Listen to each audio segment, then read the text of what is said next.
हाँ बच्चों, आज मैं साहिल सिद्दीकी आप सबके सामने एक बार फिर से तैयार हूँ पढ़ाने के लिए आप सबको। सोचे थे लॉकडाउन खत्म हो जाएगा, आपको ऑफलाइन क्लासेस कराएंगे एसएस कोचिंग सेंटर में, लेकिन लॉकडाउन खत्म ना होने की वजह से आपको मैं वीडियो प्रोवाइड करूँगा और आप उसी तरीके से अपनी तैयारी प्रिपेयर करते रहें। तो आज जो बच्चे 8th से 9th में जा रहे हैं उनके लिए आज वीडियो बनाया जाएगा और मैथ का चैप्टर नंबर 2 बहुपद स्टार्ट करने चल रहे हैं। खूब विधिवत तरीके से देखिएगा और समझिएगा, चैनल को सब्सक्राइब जरूर करिएगा। आइए देखते हैं। बहुपद चैप्टर का नाम है आपके बहु माने बहुत, पद माने पद। बहुत पद, इसमें बहुत सारे पद होंगे तो क्या कहलाया आपका बहुपद कहलाया। क्लियर प्यारे बच्चों, आइए अब देखते हैं बहुपद के अंदर डिटेल से कि कितने बहुपद क्या होते हैं। एक पदी बहुपद, द्विपदी बहुपद, त्रिपदी बहुपद। पहला बहुपद आता है जिसका नाम होता है एक पदी बहुपद। एक पदी बहुपद। एक पदी बहुपद बच्चों क्या होता है, इसमें ओनली वन एक पद हो, यानी आगे प्लस माइनस लगा हो, उसके बाद और कोई जुड़ा ना हो, ना तो प्लस से जुड़ा हो ना माइनस से जुड़ा हो, केवल और केवल एक पद हो। देखिए जैसे एक पदी बहुपद में ऐसा बहुपद जिसमें एक पद हो, एक पदी बहुपद कहलाएगा। जैसे देखिए एग्जांपल में दिखा दे रहा हूँ आपको, जैसे 2xy, इसमें कहीं बीच में प्लस और माइनस नहीं लगा हुआ है, ठीक है, कॉमा -7xy स्क्वायर कुछ भी लिख दीजिए आप, लेकिन इसके आगे प्लस और में कुछ जोड़ना नहीं है, ना तो जोड़ना है ना घटाना है। वो क्या कहलाएगा आपका एक पदी बहुपद कहलाएगा। इसी तरीके से सेकंड देखते हैं द्विपदी बहुपद। द्विपदी बहुपद, चलिए द्विपदी बहुपद क्या होता है, ऐसा बहुपद जिसमें दो पद हो। कितने पदों का है बच्चों, जिसमें दो पद हो, द्विपदी बहुपद कहलाएगा। ठीक है, एग्जांपल के तौर पर देखते हैं हम आप 3x स्क्वायर वाई प्लस से जोड़ दें या माइनस से जोड़ दें, कोई एक पद और जोड़ देते हैं। चलिए 5yz जोड़ दिए, ये आपको क्या हो गया द्विपदी बहुपद हो गया, कॉमा एक एग्जांपल और ले लिए -7x³ y square -9z² a²। आप कुछ भी ले लीजिए, केवल दो पद हो बस उसमें। क्लियर है बच्चों, द्विपदी बहुपद। अब आइए त्रिपदी बहुपद देखते हैं। त्रिपदी बहुपद, त्रिपदी बहुपद डिफिनेशन मैंने द्वारा डिफिनेशन बोल रहे हैं, आप लोग सुन करके देख लीजिएगा। बहुपद, त्रिपदी बहुपद डिफिनेशन है ऐसा बहुपद जिसमें तीन पद हो, त्रिपदी बहुपद कहलाता है। डिफिनेशन आप लोग खूब अच्छे तरीके से लिख लीजिएगा। एग्जांपल के तौर पर देखिए, जैसे 2x square Y -7x + 5x square z, जिसमें तीन पद हो, एक पद, दो पद, तीन पद, चाहे प्लस लगाओ या माइनस लगाओ। आप यहाँ -x square Y -7z -9y, ये भी त्रिपदी बहुपद है। एक आध एग्जाम्पल आप और देख लीजिए, जैसे दे दिया जाए -x + y + z, ये भी आपका त्रिपदी बहुपद है। यानी मीन्स कहने का है कि तीन पद हो तो त्रिपदी बहुपद कहलाएगा। क्लियर, चलिए आगे देखते हैं। आज आपको अब बताएंगे नई चीज।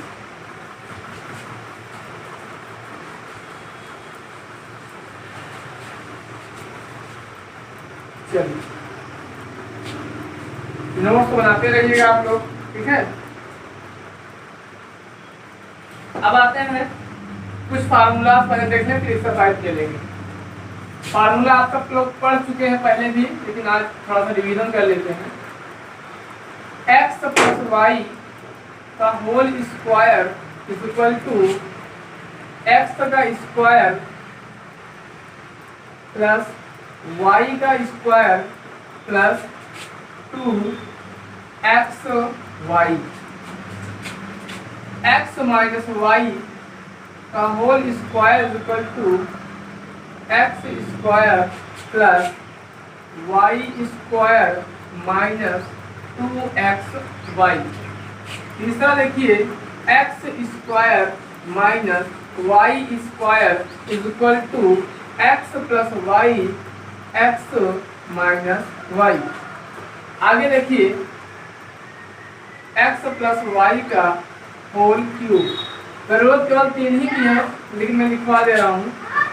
इसका हो जाएगा x cube plus y cube plus 3xy bracket के अंदर हो जाएगा x प्लस वाई। इतना आप नोट करिएगा, फिर आगे चलेंगे हम। आप देखिए आगे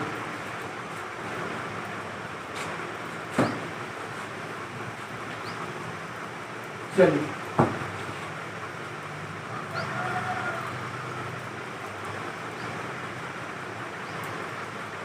अगला देखिए, अगला स्टेप क्या है इसमें। अगला स्टेप है, हमने आपको डिफिनेशन बता दिया, बहुपद के बारे में बता दिया, बहुपद क्या होता है, जिसमें कई सारे पद होंगे, बहुपद होगा। ठीक है, बहुपद कब नहीं होगा इसे ध्यान रखेंगे आप। ठीक है ना, बहुपद कब लेगा, उससे पहले थोड़ा सा एक स्टेप और टॉपिक आते हैं परिमेय और अपरिमेय संख्याओं पर। ठीक है ना, परिमेय संख्या किसे कहते हैं और अपरिमेय संख्या। परिमेय संख्या वह संख्या होती है जिसे p बटा q के रूप में लिखा जा सके, परंतु q का मान 0 न हो। कहने का मतलब है p बटा q के रूप में लिखा जा सके, यानी 3/4 के रूप में हम लिख दें। ठीक है, लेकिन 3/0 नहीं लिख सकते। अगर 3/0 लिख देंगे ये क्या हो जाएगा, इन्फिनिटी हो जाएगा। क्या हो जाएगा, इन्फिनिटी हो जाएगा। और ऐसी संख्या असीमित होती है, अपरिमित होती है, अनंत होती है, इसका कोई विस्तार बहुत लंबा है। चलते जाओ मामा के घर से मौसी के घर, मौसी के घर से बुआ के घर से, कोई रुकना नहीं है आपको। ये असीमित होता भैया, इसलिए q का मान 0 नहीं होना चाहिए। इसलिए इसको कहते हैं अपरिमेय संख्या। परिमेय का मतलब इसकी कोई तुलना हो, जिससे आप नाप सको, जिससे जोड़ सको, जिससे मतलब मेजर कर सको। लेकिन अपरिमेय इसकी कोई सीमा ही नहीं है, कितना आप करोगे नापते जाओ, भिन्न भिन्न। ठीक है ना, चलिए, तो परिमेय और अपरिमेय जान गए आप लोग। अब बात करेंगे बहुपद नहीं कैसे होते हैं। इसे मान लीजिए लिखा हुआ है 3 √x प्लस √y ना। अब आप ये बताइए क्या ये बहुपद है? हाँ, इसमें भी 2 पद तो दिख रहा है, स्वाभाविक है 2 पद दिख रहा है, लेकिन क्या ये बहुपद है? ये बहुपद नहीं है। क्यों नहीं है? क्योंकि जो चर है हमारा, चर क्या है, x है और y है। जब अंडर रूट लग जाता है प्यारे बच्चों, जब क्या लग जाता है, अंडर रूट। अंडर रूट का मतलब क्या होता है जानेंगे हम आप। अंडर रूट का मीन्स होता है, जैसे लिखा हो √a, इसका मतलब होता है कि a की पावर 1/2, ये दोनों आपस में क्या है, बराबर है। और जिसकी पावर, जिसकी घात भिन्नात्मक हो जाए, भिन्न में हो जाए, फ्रैक्शन में हो जाए, वह संख्या, वह नंबर, वह चर पद क्या कहलाएगा, अचर कहलाएगा। तो सॉरी, अपरिमेय कहलाएगा। यानी परिमेय संख्या यह नहीं है, और जो परिमेय संख्या नहीं है तो वह बहुपद भी नहीं होगा। जो परिमेय संख्या नहीं होगी वह बहुपद भी नहीं होगा। ठीक है ना, आइए समझते हैं, आगे चलते हैं। आइए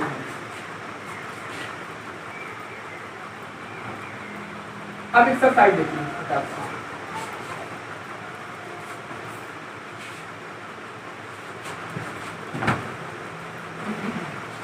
एक्सरसाइज पर अब चलते हैं, हम क्वेश्चन उठाते हैं।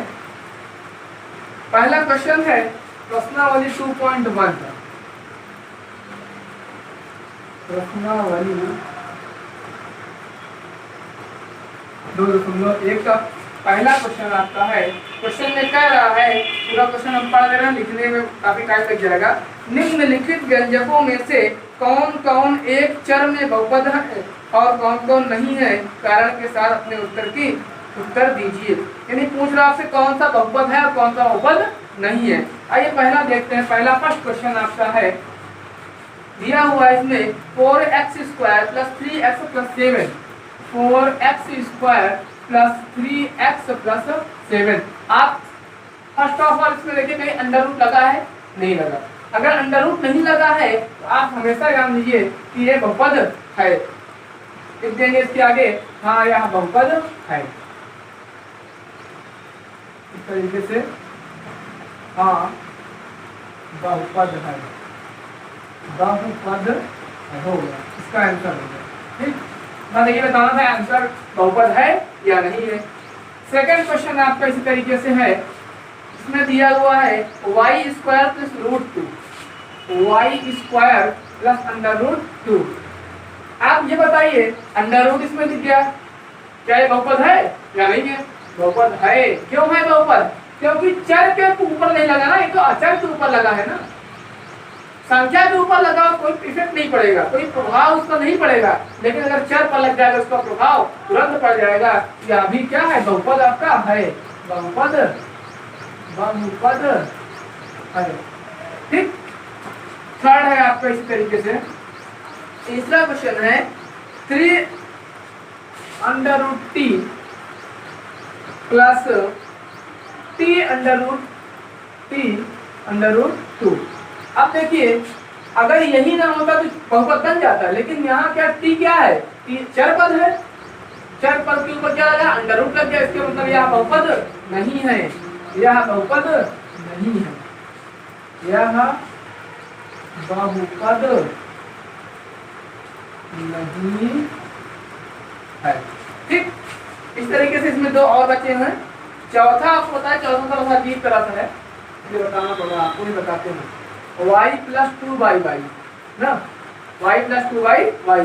अब देखिए यहाँ y क्या है? अपॉन में है। अगर अपॉन में है तो y को ऊपर लाएंगे, तो y को ऊपर लाएंगे तो इसकी वैल्यू क्या हो जाएगी? भाई y स्क्वायर प्लस 2y करेंगे, अपॉन में y रहेगा ना। जब अपॉन में y है तब ऊपर लाएंगे तो माइनस में इसकी पावर आ जाएगी। इसलिए यह बहुपद है, यह भी बहुपद नहीं है, यह बहुपद नहीं है, नहीं है। ठीक, पहला क्वेश्चन आपका एंड हो गया। अब सेकंड क्वेश्चन पर आते हैं, इसको देखते रहिए। जहां कोई प्रॉब्लम होगी सारे बच्चों को हमारा कांटेक्ट नंबर है, कांटेक्ट नंबर भी हम डाल देंगे यूट्यूब पर। आप लोग हमसे कॉल करके व्हाट्सएप करके क्वेश्चन पूछ सकते हैं। ठीक है, चलिए बताते हैं।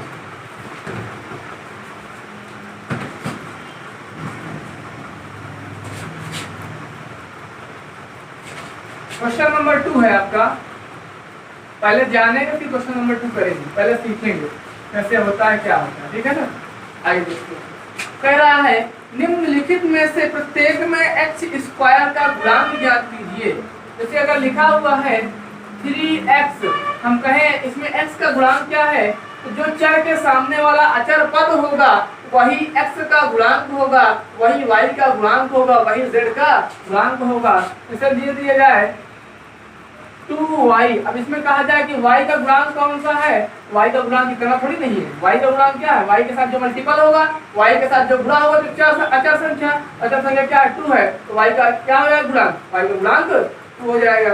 इस तरीके से क्वेश्चन पर देखते हैं। पहला क्वेश्चन है आपका, इसमें पूछा है कि x स्क्वायर का गुणांक, इसका गुणांक पूछा है x स्क्वायर का। ठीक है, क्वेश्चन नंबर 2 का पहली सवाल इसमें दिया है y plus x square plus x, नहीं 2 plus x square plus x. अब बताइए एक्स स्क्वायर के मल्टीपल में क्या है? यहाँ लिखेंगे एक्स स्क्वायर का गुणांक कितना है? 1 है प्यारे बच्चों। कितना है एक्स स्क्वायर का गुणांक? एक्स स्क्वायर का गुणांक 1। क्लियर। फिर सेकंड क्वेश्चन है आपका, दिया दे रहा है इसमें 2 माइनस एक्स स्क्वायर और प्लस एक्स स्क्वायर। इसमें देखिए माइनस, इसमें प्लस 1 है तो इसमें क्या आ जाएगा? -1 आंसर आ जाएगा। क्लियर, एक्स स्क्वायर का गुणांक। तीसरा क्वेश्चन देखते हैं प्रकार से। तीसरे में दिया हुआ है π/2 x स्क्वायर प्लस x। इसमें देखेंगे हम एक्स स्क्वायर का गुणांक क्या है? π/2 है। ये आपका आंसर हो गया। क्लियर, समझ में आया होगा खूब अच्छी तरीके से। नहीं अगर आया समझ में तो आप हमें कमेंट करके बताइएगा। चलिए बताते हैं इसको। क्वेश्चन नंबर 3 देखिए, खूब आराम से देखिए, खूब आराम समझिए। कोई दिक्कत है कॉल करिए, कमेंट करिए। चलिए क्वेश्चन नंबर 3 आज देखते हैं। थर्ड क्वेश्चन में कह रहा है 35 घात के द्विपद का 35 घात के घात के द्विपद का और 100 घात के एक पदी का एक उदाहरण दीजिए। 35 घात के द्विपद, कोई बात नहीं, 35 घात लगा दो, द्विपद बना दो। जैसे मान लीजिए x की पावर 35 कर दो और इसमें +1 जोड़ दो। ठीक, एक उदाहरण हो गया। दूसरा उदाहरण देख लीजिए, y की घात 35 कर दो प्लस xy जोड़ दो।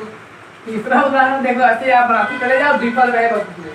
फिर आगे कहता था और 100 घात के एक पदी, 100 घात, चाहे इसका x की घात 100 कर दो, एक पदी हो गया, कॉमा y की घात 100 कर दो, द्विपदी मतलब एक पदी हो गया। इस तरीके से आप चाहे कर दो। क्लियर? चलिए क्वेश्चन नंबर 4 देखिए। क्वेश्चन नंबर 4 आज एक एक्सरसाइज केवल करा पाएंगे, तो कल आपको निम्नलिखित बहुपदों में से प्रत्येक बहुपद की घात बताइए। आज जानिए घात क्या होती है, घात कैसे बताया जाता है। जैसे लिखा हुआ है यहाँ पर 3 + x² + 4y + 7z की पावर 4 ना। अब देखिए घात बताने का मीन्स होता है कि पूरे बहुपद में सबसे ज्यादा जिस चर की घात होगी वही आपका घात है, वही आपका आंसर है। ठीक है, इसमें जैसे क्या है, इसमें यहाँ 3 है तो हमको चर देखना, चर यहाँ x है, x का पावर कितनी है 2 है, यहाँ 1 है और यहाँ 4 है, तो आपका 4 क्या हो जाएगा, आंसर हो जाएगा। आइए एक्सरसाइज को देखते हैं क्या क्वेश्चन, आपका पहला क्वेश्चन क्या है। देखिए दिया हुआ 5x³ + 4x² + x, 5x³ पहला पार्ट, 5x³ + 4x² + x, ये आपकी एनसीईआरटी क्लास 9 की बुक है भैया। अब इसमें घात अगर आपको बतानी है, बहुपद की घात बतानी है, फिर इज द राइट आंसर, फिर is the right answer. Clear? फिर सेकंड क्वेश्चन देखिए इसी में। सेकंड क्वेश्चन है 4 - y², 4 - y², इसकी घात क्या हो जाएगी, इसकी घात 2 हो जाएगी। इस तरीके से एक क्वेश्चन है आपका तीसरा है, दिया है 5t - √7। अब बताइए इसमें t की पावर 1 होगी ना भैया, तो घात कितनी हो जाएगी, इसमें घात आपकी 1 हो जाएगी। क्लियर? चौथा क्वेश्चन है और बेस्ट क्वेश्चन है जो पेपर में आता है आपके, 3 की घात बताओ। तो इसकी कोई घात है, इसकी घात कितनी हो जाएगी, 0, घात क्या हो जाएगी, 0। क्लियर?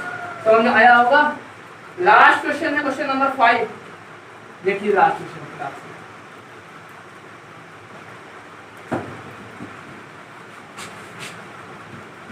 आज से रेगुलर क्लास में आपको मिलती रहेंगी।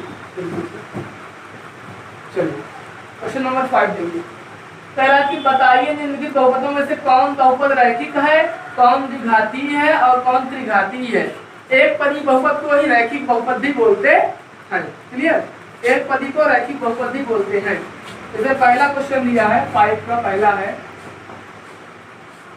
कि x² + x, x² + x क्या है, द्विपदी है। ऐसे छांटना है तो कुछ बात नहीं करना है, द्विपदी बहुपद हो गया। फिर सेकंड क्वेश्चन में आपका है कि x - x³, ये भी द्विपदी है, x - x³ क्या है, द्विपदी है। ठीक, फिर आगे दिया हुआ है y + y² + 4, तीसरा है y + y² + 4, कितने पद है, 1 2 3, 3 पद, त्रिपदी हो गया, त्रिपदी हो गया। ठीक है, उसके बाद दिया है 3t, चौथा दिया है आपका 3t। तो 3t तो अकेला ही है ना, तो मतलब आपको माइनस लगा के क्या हो गया, रैखिक बहुपद हो गया। समझ आएगा, रैखिक बहुपद। कह रहे बच्चों चैप्टर नंबर 2 एक्सरसाइज 2.1 यहीं पर आपकी खत्म होती है और क्लास भी यहीं पर आज खत्म करते हैं।